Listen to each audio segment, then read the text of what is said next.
এই মাসে কিছুদিন পরে বেশ কতগুলো দিন আসবে, সেই দিনগুলোকে বলা হবে ভালোবাসার দিন। কিন্তু প্রকৃত প্রেম বা ভালোবাসার মূল সংজ্ঞা বা অর্থ আসলে কি? আমার পূজ্য গুরুদেব মহারাজ বলেন যে যখন দুঃখ আনন্দ দেয় সেটাই হচ্ছে প্রেম। ভালোবাসা হচ্ছে সেটাই যেখানে আমার বলে কোনো অস্তিত্ব থাকে না, সবই হচ্ছে তোমার, অর্থাৎ আমি তুমি ব্যাপারটা এক হয়ে যায়। ওই জন্য হিন্দিতে একটা প্রবাদ আছে যে প্রেম গলি অতি সাঁকড়ি ওয়াহা দো না সামায়, অর্থাৎ প্রেম গলি এতটাই সংকীর্ণ যেখানে মাত্র একজনই যেতে পারে।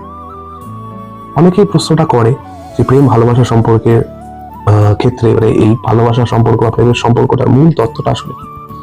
সেক্ষেত্রে আমার গুরুদেব মহারাজ বলেন যে প্রেম যদি প্রকৃত হয়, প্রকৃত প্রেম একমাত্র ঈশ্বরের সাথেই হওয়া সম্ভব।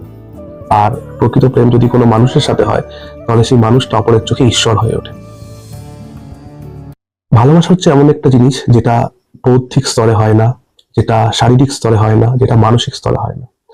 প্রেম বা ভালোবাসা যেটা আত্মার স্তরে গিয়ে হয়, এবং যেই স্তরে একে অপরের সবকিছুকে অ্যাকসেপ্ট করে নেওয়ার যে ব্যাপারটা আসে, দুজনের মধ্যে বন্ডিং হতে হতে দুটো আত্মাই যখন এক হয়ে যায়, যখন অন্যের যে পরিস্থিতিতে অন্যের প্রসন্নতাই একমাত্র মাহাত্ম্যতা পায়, সেটাকেই বলা হয় প্রকৃত প্রেম। রাধে রাধে।